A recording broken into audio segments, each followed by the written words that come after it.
Keď začnete pracovať, začnete aj platiť odvody.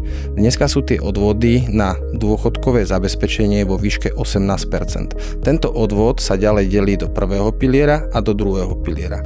Prvý pilier je priebežný a zabezpečuje ho sociálna poisťovňa. Priebežný znamená, že prostriedky, ktoré dnes pracujúci zaplatia ako odvod, sa rovno vyplácajú dnešným dôchodcom ako dôchodky.